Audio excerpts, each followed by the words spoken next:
Next देखो question number 6। 2 dice are thrown, 2 डाइसों को फेंका गया है, थ्रो किया गया है। The events A B C are as follows. हमारे पास एक इवेंट ए है बच्चा, वो क्या कह रहा है, getting an even number on the first die.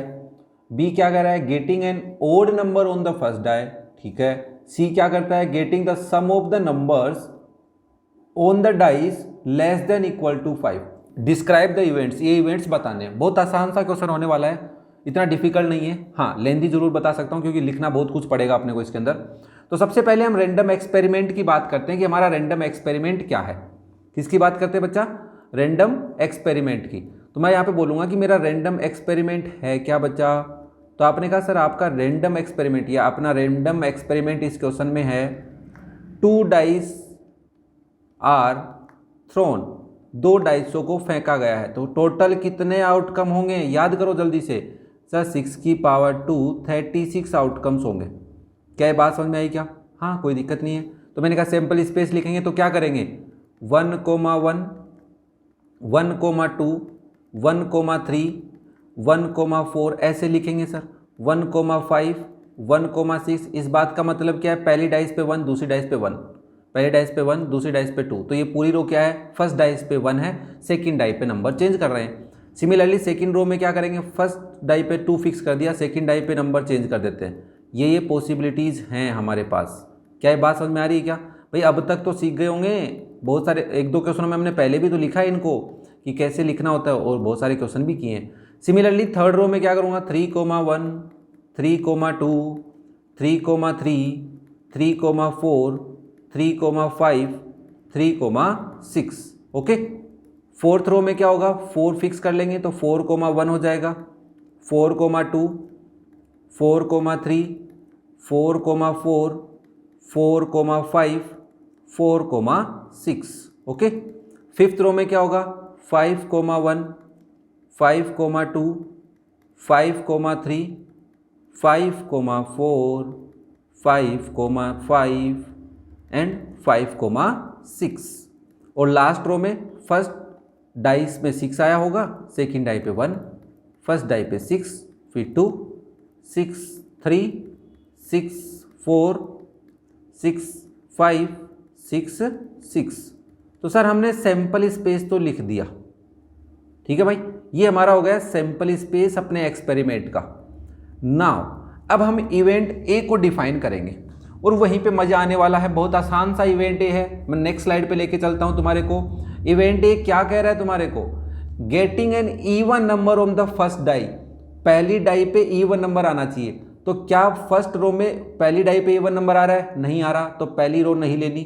Second die पे आ रहा है सर, 2 आ रहा है ना सब पे, देखो फर्स्ट रो पे, या मैं ऐसा बोल सकता हूँ कि सेकंड रो में, ये रो है ना सेकंड रो, इसको मैं रो बोल रहा हूँ, 2,1, 2,2, इसमें पहली डाई पे 2 आया है कि नहीं आया, आया है। थर्ड वाली रो में देखो पहली डाई पे 3 आया है, तो ये नहीं लेना हमारे को। फोर्थ में देखो 4,1, 4,2, 4 आया है, इवन नंबर होता है 4। 5,1, 5,2 नहीं लेना सर हमारे को। 6,1, 6,2 लेना है, क्या लेना है। तो ए सेट की अगर मैं बात करूं तो इसमें कौन से एलिमेंट्स आएंगे, 2, 1, ध्यान याद रखना इसको, 2, 2, 2,3, 2,4, 2,5, 2,6। ये वो रो है।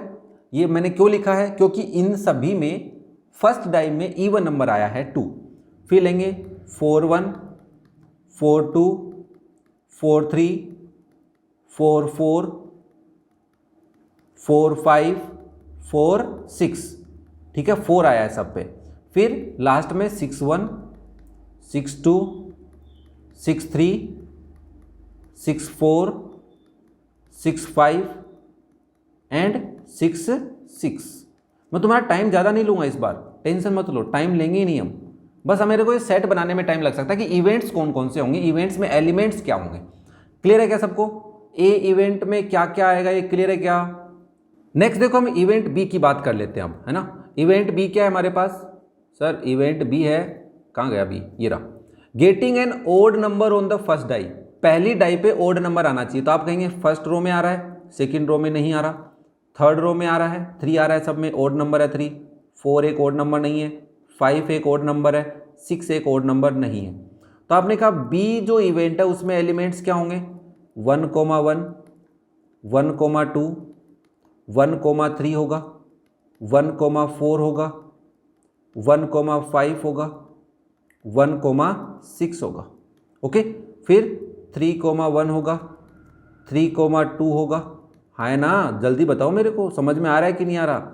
अब जब तक मैं लिख रहा हूँ तब तक एक लाइक मारो और एक कमेंट कर दो प्यारा सा कि सर तो लिख रहे हैं, अपन एक कमेंट कर देते हैं और शेयर करो अपने दोस्तों के साथ। अपना जो ग्रुप है ना तुम्हारा, उस ग्रुप में शेयर करो। और कौन सी लाइन होगी, 5,1, 5,2, 5,3, 5,4, 5,5 एंड 5,6। ये सारे एलिमेंट्स बोल सकता हूं या फिर सैंपल पॉइंट्स होंगे किसमें, इवेंट बी के अंदर। नेक्स्ट है इवेंट सी, इसके लिए थोड़ा सोचना पड़ेगा। Getting the sum of the numbers on the dice less than equal 5, 5 से कम होने चाहिए। मैंने कहा ठीक है भाई, 1,1 लेंगे सर, क्योंकि सम 2 आ रहा है। 1,3 में 3 आ रहा है सम, 4 आ रहा है, 5 आ रहा है, ये नहीं लेंगे, ये भी नहीं लेंगे। 2,1 3 होता है, 2,2 4 होता है सम, 2,3 5 हो रहा है, 2,4 6 हो रहा है, ये भी नहीं लेंगे। इसके आगे वाले तो वैसे भी नहीं लेंगे। 3,1 हाँ ठीक है, 3,2 5 हो रहा है, ठीक है। 3,6 नहीं लेंगे, 3,4 भी नहीं, 3,5 भी नहीं, 3,6 भी नहीं। बात समझ में आ रही है क्या। 4,1 5 होता है, ठीक है चलेगा। 4,2 6 होता है, नहीं चलेगा, नहीं चलेगा, ये सब नहीं चलेंगे। अच्छा, 5,1 6 होता है, ये पूरी लाइन ही नहीं दी जाएगी सर। 5,2 7 8 9 10 11 नहीं लेना। 6,1 भी नहीं लेंगे, 6,2 भी नहीं लेंगे, कोई नहीं लेंगे, क्योंकि इनका सम 5 से बड़ा आ रहा है सर। तो मैंने कहा सी के अंदर कौन कौन होंगे सर, इसमें तो कम ही होंगे। मैंने कहा मैं इनको ऐसे लिख दूँ तो कोई दिक्कत तो नहीं है ना। 1,1, 1,2, 1,3, ठीक है, 1,4। अब मैं इसके आगे नहीं लिख रहा क्योंकि मेरे काम की चीज़ें है ना, मैं मेरे तरीके से अरेंज करके रख रहा हूँ। मैंने कहा यहाँ लिख रहा हूँ मैं 2,1, 2,2, 2,3, ठीक है। कोमा लगा रहा हूँ मैं, ऐसे नहीं कोमा नहीं लगा रहा, देख लो, चाहे सेपरेट कर रहा हूँ सबको। फिर 3,1, 3,2, 3,3 आएगा क्या, नहीं आएगा सर। 3,3 कहाँ आएगा सर, क्यों आएगा। मैंने कहा ठीक है बच्चा। 4,1 आएगा सर, 4,2 कुछ नहीं आएगा। बस इतने ही एलिमेंट्स होंगे। क्या ये बात समझ में आई क्या, इतने ही सैंपल पॉइंट्स होंगे। आराम से समझो कि मैंने इवेंट्स के सेट बनाए कैसे, बस यहाँ तक थोड़ा सा लोड है। अब आगे भी लोड है बट इतना लोड नहीं है, टेंशन मत लो, मैं बैठा हूँ ना यहाँ पे। नेक्स्ट देखो हमारे को इसके आंसर क्या करने हैं। पहला हमसे कह रहा है describe the event A complement. Complement क्या होता है सर, कॉम्प्लीमेंट होता है किसी भी सेट का अगर आपको कॉम्प्लीमेंट निकालना है, उसको यूनिवर्सल सेट में से ओरिजिनल सेट को माइनस कर दो। मैंने कहा यहाँ पे यूनिवर्सल सेट कौन होता है, सैंपल स्पेस होता है। सैंपल स्पेस में से ए सेट को माइनस कर दो। अब देखो तुम्हारे दिमाग में सैंपल स्पेस होना चाहिए कि 1,1 से लेके 6,6 की लाइन होती है, तो 1 वाली लाइन नहीं है इसमें। हाँ सर, तो सैंपल स्पेस में 1 वाली लाइन होती है सर। 2 वाली लाइन भी होती है, 3 वाली लाइन भी होती है, 4 वाली लाइन भी होती है, 5 वाली लाइन भी होती है, 6 वाली लाइन भी होती है। तो 2,1 से लेके मतलब 2 वाली लाइन सैंपल स्पेस से हटा दो। अरे भाई S माइनस ए क्या होगा, सैंपल स्पेस में से ए के जो एलिमेंट्स है वो हटा दो। तो मैंने कहा 2 वाली लाइन हटा देता हूँ, तो ए कॉम्प्लीमेंट में कौन कौन आएगा, 1 वाली लाइन आएगी, ऑब्वियसली आएगी, 1,1 आएगा, 1,2 आएगा, 1,3 आएगा, 1,4 आएगा, 1,5 आएगा, 1,6 आएगा। क्या ये बात समझ में आ रही है क्या सबको। अरे भाई कोई 2 सेट में से माइनस करना होता है तो इस सेट के एलिमेंट्स इस सेट में से हटाने होते हैं। तो सैंपल स्पेस में से ए सेट के जो एलिमेंट है वो हटा दो और बाकी जो सैंपल स्पेस में बचे हैं वो लिख रहे हैं। 2 वाली लाइन इसमें है, ए में है, तो मतलब इसमें नहीं लेनी ए कॉम्प्लीमेंट में। 3 वाली लाइन ए में नहीं है, मतलब ले लेंगे सर हम। तो यहाँ पे कौन आएगा, 3,1, 3,2, 3,3, 3,4, 3,5, 3,6 होगा सर। मैंने कहा वेरी गुड।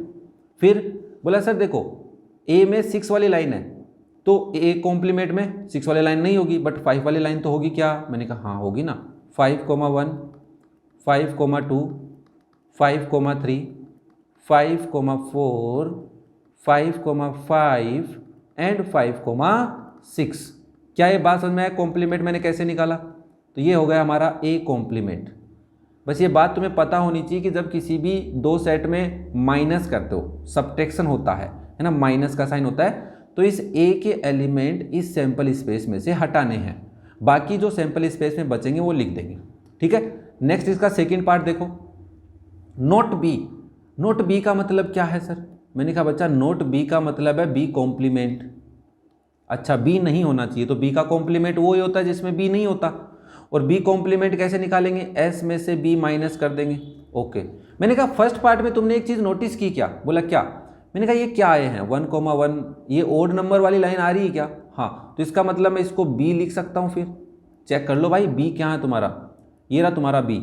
बी क्या है? ओड नंबर वाली लाइन से, 1 वाली लाइन है, 3 वाली लाइन है, 5 वाली लाइन है। मतलब मैं फर्स्ट डाई की बात कर रहा हूँ। फर्स्ट डाई में 1 1 1 आया था, 3 3 3 आया, 5 5 5 आया। तो यहाँ पे भी वही तो आ रहे हैं 1 1 1 3 3 3 5 5 5। तो ये इसको बी बोला जा सकता है, कोई दिक्कत नहीं होगी। नाउ नेक्स्ट देखो, नोट बी में क्या कर रहा हूँ मैं? एस माइनस बी कर रहा हूँ, मतलब सैंपल स्पेस में से बी को माइनस कर रहा हूँ। तो 1 वाली लाइन हटा दूंगा, तो मैं यहाँ पे बी कॉम्प्लीमेंट लिख रहा हूँ, ध्यान से देखना। बी कॉम्प्लीमेंट में क्या आएगा? 1 वाली लाइन हटाने के बाद में 2 वाली लाइन लिख दो, 2,1 2,2 2,3 2,4 2,5 2,6, ये वाली लाइन होगी पूरी। ठीक है सर। नाउ 3 वाली लाइन हटा देंगे तो कौन सी लाइन आएगी? फिर 4 वाली लाइन लिख दो सर, क्योंकि 5 है आगे। 4,1 4,2 4,3 4,4 4,5 4,6। ठीक है। नाउ नेक्स्ट 5 वाली लाइन हटा देंगे तो 6 वाली लाइन बचेगी, तो 6,1 6,2 6,3 6,4 6,5 एंड 6,6। तो बच्चा बताओ ये कौन सी है? मतलब ये ऐसा सेट कहीं पे देखा है तुमने? हाँ सर देखा है ना, ये तो वो सेट है जिसमें फर्स्ट डाई पे इवन नंबर आया हुआ है। इसको तो हमने सेट ए बोला, या इवेंट ए है ये तो हमारा, तो इसको मैं ए के इक्वल लिख सकता हूँ, कोई दिक्कत नहीं होने वाली है। नाउ नेक्स्ट देखो थर्ड पार्ट, ए और बी। मैंने आपको ए सेट भी लिख के दे रखा है, बी सेट भी। जब मैं इन दोनों का ए और बी करूंगा तो ए और बी का मतलब क्या है? ए और बी का मतलब तो सर ए का यूनियन है बी के साथ, और ए और बी को जोड़ूंगा तो क्या आएगा? देखो 2 वाली लाइन है, 4 वाली लाइन है, 6 वाली लाइन है, इसमें 1 3 5 वाली लाइन है। तो आप ऐसा बोल सकते हैं क्या कि सर देखो 1,1 वाली कंप्लीट लाइन आएगी। क्या बोल रहा हूं मैं? ध्यान से सुनो, 1,1 से लेकर जो भी लास्ट तक होगी, कौन सी? 1,6 वाली लाइन आएगी। 2,1 से लेकर कहाँ तक की लाइन? 2,6 तक की लाइन को कंसीडर किया जाएगा। 3,1 से लेकर कहाँ तक की लाइन? 3,1 से लेकर कहाँ तक की लाइन कंसीडर करेंगे? बताओ जल्दी से। 3,6 तक की लाइन कंसीडर करेंगे। ठीक है, 3,6 तक की लाइन कंसीडर करेंगे। फिर 4,1 की लाइन कहाँ से कहाँ तक? 4,6 तक। ऐसे ही 5,1 की लाइन कहाँ से कहाँ तक? 5,6 तक की लाइन लेंगे। और लास्ट में 6,1 की लाइन कहाँ से कहाँ तक बच्चा? 6,6 तक। क्या ये बात समझ में आई क्या? ये सब लेने पड़ेंगे। तो इसको क्या मैं सैंपल स्पेस लिख सकता हूँ फिर? हाँ सर, सब कुछ आ गया ना, ओड वाली लाइन भी आ गई, इवन वाली लाइन भी आ गई, तो सब आ गया। तो इसका मतलब ए और बी कौन होता है? सैंपल स्पेस लिखा जा सकता है इस पर्टिकुलर क्वेश्चन में। नाउ नेक्स्ट देखो fourth part, A and B. अब एंड का मतलब क्या होता है? इंटरसेक्शन का मतलब क्या हो गया? सर इंटरसेक्शन कर दो दो सेट के बीच में, तो ए इंटरसेक्शन बी क्या होगा? ए इंटरसेक्शन बी। सर पहली बात तो इन दोनों में कुछ कॉमन है ही नहीं, क्योंकि ये ए जो सेट है उसमें ए सेट में कौन है? फर्स्ट डाई पे इवन नंबर वाले हैं, और बी सेट में कौन है? फर्स्ट डाई पे ओड नंबर वाले हैं। तो इन दोनों में तो कोई चीज़ कॉमन है ही नहीं, तो इसका आंसर क्या आने वाला है? एम्प्टी सेट आएगा, जिसको आप क्या लिख सकते हैं? 5 लिख सकते हैं। बात समझ में आई क्या? नेक्स्ट देखो fifth part, A but not C. इस लाइन का मतलब समझाता हूं सबसे पहले मैं तुम्हें। ए बट नॉट सी, ए तो होगा बट उसमें सी नहीं होना चाहिए। ए बट नॉट सी का मतलब क्या है? ए तो होगा बट उसमें सी के एलिमेंट नहीं होने चाहिए, तो इसको हम बोल सकते हैं ए माइनस सी। ओके, ए माइनस सी का मतलब क्या है? कि ए में से सी के एलिमेंट हटा दो। तो मैंने कहा देखता हूं है क्या, कोई ना कोई एलिमेंट तो होगा। मैंने कहा 1,1 ए में है क्या? नहीं है। 1,2 ए में है क्या? नहीं है। नहीं है सर, ये पूरी लाइन तो है ही नहीं। मैंने कहा ठीक है। 2,1 है, हाँ हटा दो। 2,1 इसमें से हटा दो। 2,2 हटा दो। 2,3 हटा दो। 4,1 भी हटा दो। तो बचे कौन? जो ए में बचे हैं वो सारे किस में आ जाएंगे? ए बट नॉट सी में। तो आप यहाँ पे लिख सकते हैं बच्चा क्या? 2,4 2,5 2,6। और कौन होगा? 4,2, 4,3, 4,4, 4,5 एंड 4,6। और कौन होगा? 6 वाली कंप्लीट लाइन होगी। 6,1, 6,2, 6,3, 6,4, 6,5 एंड 6,6। क्या ये बात समझ में आ रही है? क्या कोई दिक्कत तो नहीं है किसी को? ना, ये हो गया हमारा A but not C, A minus C. Clear है? नेक्स्ट देखो 6th पार्ट, बी और सी। बी और सी का मतलब क्या होगा? और का मतलब तो यूनियन होता है सर, तो मैंने कहा बी और सी का मतलब है बी यूनियन सी। और बी और सी का यूनियन करना है, मतलब जो एलिमेंट्स कॉमन है उनको एक बार लिखो, जो नहीं है वो लिख दो। मैंने कहा 1 वाली लाइन इसमें है और इसमें 1 वाली लाइन के ये 4 एलिमेंट्स हैं, वो तो पहले से बी में है, तो हमने कहा 1 वाली तो कंप्लीट लाइन आएगी। 1,1 आएगा, 1,2 आएगा, 1,3 आएगा, 1,4 आएगा, 1,5 भी आएगा और 1,6 भी आएगा। ठीक है, 2 बार नहीं लिखने होते। फिर मैंने कहा 2 वाली लाइन, अरे सर बी में तो है ही नहीं, बट सी में ये 3 एलिमेंट है जो 2 वाली लाइन है, तो मैंने कहा ये तीनों तो आएंगे इसमें। 2,1 भी आएगा, 2,2 भी आएगा, 2,3 भी आएगा। फिर 3 वाली लाइन, तो देखो 3 वाली लाइन के इसके 2 एलिमेंट है, वो तो पहले से इसके अंदर है, तो 3 वाली कंप्लीट लाइन आ जाएगी। 3,1, 3,2, 3,3 एंड 3,4, 3,5, 3,6। क्लियर हो रहा है क्या सबको? नाउ देखो 4 वाली लाइन का सिर्फ एक एलिमेंट है यहाँ पे, बट यहाँ पे तो 4 वाली लाइन है ही नहीं, तो यूनियन कर रहे हैं तो ये लिखना पड़ेगा अपने को, तो 4,1 भी आएगा और 5 वाली कंप्लीट लाइन आएगी। 5,1, 5,2, यहाँ पे कोमा लगा देता हूँ, कभी तुम कंफ्यूज हो जाओ कि ये तो कोमा नहीं लगाए सर आपने। आप एक साथ भी लिख सकते हो एक रो के अंदर, मैं इनको सेपरेट लिख रहा हूँ क्योंकि चीज़ें समझ में आए, है ना? समझ में आ रही है ना सेपरेट लिखने से, अदरवाइज ये थोड़ी सी कन्फ्यूजिंग हो जाती।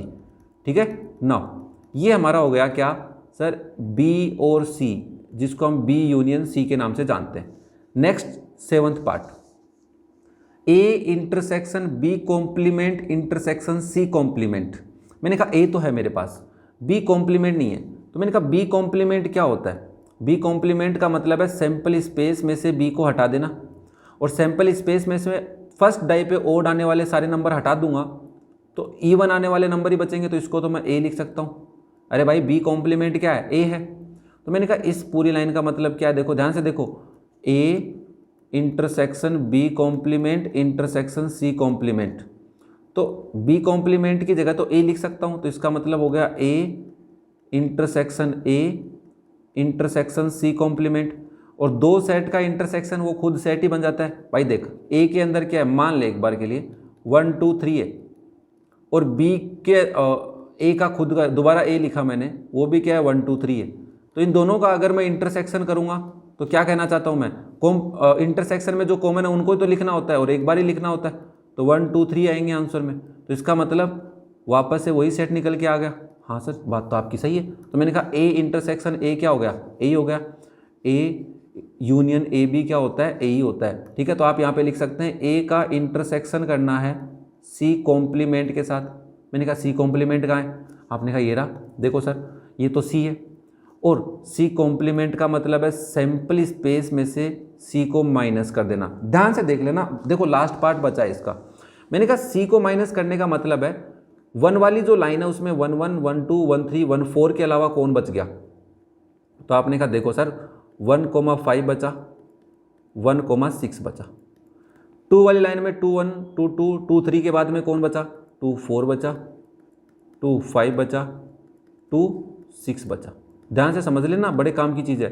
3 वाले लाइन में 3, 1, 3, 2 के अलावा और कौन बचा हुआ है सैंपल स्पेस में? 3,3 बचा हुआ, क्योंकि माइनस कर रहे हैं भाई साहब तो हटाने पड़ेंगे ये। 3,4, 3,5 एंड 3,6। क्या बात समझ में आ रही है? क्या क्या लिख रहा हूँ मैं यहाँ पे? ठीक है, ये मेरा सी कॉम्प्लीमेंट लिख रहा हूँ। नाउ 4 वाले लाइन में 4, 1 को छोड़कर बाकी सारे आ जाएंगे, तो 4, 2 आएगा, 4, 3 आएगा, 4, 4 आएगा, 4, 5 आएगा, 4, 6 आएगा। ठीक है, और 5 वाली कंप्लीट लाइन आएगी, मतलब 5, 1 आएगा, 5, 2 आएगा बच्चा, 5, 3 आएगा, 5, 4 आएगा, 5, 5 भी आएगा, 5, 6 भी आएगा। ठीक है, फिर 6 वाली लाइन है ही नहीं ना इसमें, सी में तो है ही नहीं, तो सैंपल स्पेस में तो बची है, तो आप क्या लिखोगे? 6,1 भी आएगा, 6,2 भी आएगा, 6,3 भी आएगा, 6,4 भी आएगा, 6,5 भी आएगा, 6,6 भी आएगा। तो ये अपना क्या है बच्चा, ये है अपना सी कॉम्प्लीमेंट। क्या बात समझ में आई क्या? देखो सबको मैं फिर से लाइन के अकॉर्डिंग ही लिख रहा हूँ ताकि समझ सकूँ आराम से। तो मैंने कहा मेरे को सी कॉम्प्लीमेंट मिल गया, तो मैंने कहा देखो भाई ध्यान से देखो, ए ये रहा आपका, सी कॉम्प्लीमेंट ये रहा, तो आपको करना क्या है, ए इंटरसेक्शन सी कॉम्प्लीमेंट ही तो करना है। अभी सोल्व किया ना अपन ने, हाँ। तो मैंने कहा इंटरसेक्शन का मतलब क्या होता है, जो कॉमन है वो लिखा जाएगा। आपने कहा बात तो सही है। मैंने कहा देखो 1516 तो कॉमन है ही नहीं ना, काट दो, ये तो नहीं आएगा। 21 है क्या इधर, नहीं है। 22 है, नहीं है। 23 नहीं है। 24 है, 25 है, 26 है। 3 वाली लाइन है क्या, इधर तो नहीं है सर, इधर भी नहीं है, तो इधर 3 वाली लाइन तो पूरी हटा दो। 41 है क्या, नहीं है। 42 है, 43 है, 44 है, 45 है, 46 है। और क्या है, 5 वाली लाइन पूरी हटा दो, कंप्लीट को हटा दो, है ही नहीं क्योंकि इसमें है ही नहीं ना ए में। 6 वाली लाइन में 61, 62, 63, 64, 65, 66 सब है, तो सारे आ गए। तो बच्चे कौन, देखो सर इसमें सी कॉम्प्लीमेंट में तो जो बचे हुए हैं वो ए में भी बचे हुए हैं, देख लो आराम से। तो एक बार ही लिखना होता है, 2 बार तो लिखना भी नहीं होता। तो मैंने कहा इसके अंदर आंसर आएगा 2,4, 2,5, 2,6, ठीक है। और 4,2, 4,3, 4,4, 4,5, 4,6। 6 वाली लाइन में कौन कौन है, 6,1, 6,2, 6,3, 6,4, 6,5, 6,6। क्लियर है क्या सबको? ये हमारा क्या हो गया भाई, ए इंटरसेक्शन सी कॉम्प्लीमेंट, जिसको हम बोल सकते हैं A intersection B complement intersection C complement. बात एक ही है क्योंकि बी कॉम्प्लीमेंट ए हो गया है, बी कॉम्प्लीमेंट क्या है आपका, ए है। तो इसी के साथ आपका क्वेश्चन नंबर 6 कंप्लीट होता है। कैसा लगा, क्या सारी बात समझ में आई, तो कमेंट करके जरूर बताएं। वीडियो पसंद आ रहा है तो लाइक करें, शेयर करें दोस्तों के साथ, और ऐसे वीडियोस आपको मिलते रहे इसके लिए सब्सक्राइब भी कर लो। ओके, जिसको भी कोई डाउट हो कमेंट करके पूछे। वीडियो पसंद आए तो लाइक करें, शेयर करें अपने दोस्तों के साथ, और चैनल को कर ले सब्सक्राइब ताकि क्लास 11th एनसीईआरटी के किसी भी एक्सरसाइज के वीडियो का सॉल्यूशन आपसे मिस नहीं हो। और अगर आपको चेक करना है कि क्लास 11th एनसीईआरटी के किसी एक्सरसाइज के क्वेश्चन का सॉल्यूशन देखना है तो डिस्क्रिप्शन में लिंक मिलेगा, आई बटन में भी लिंक मिल सकता है, जाके चेक करें। Thank you.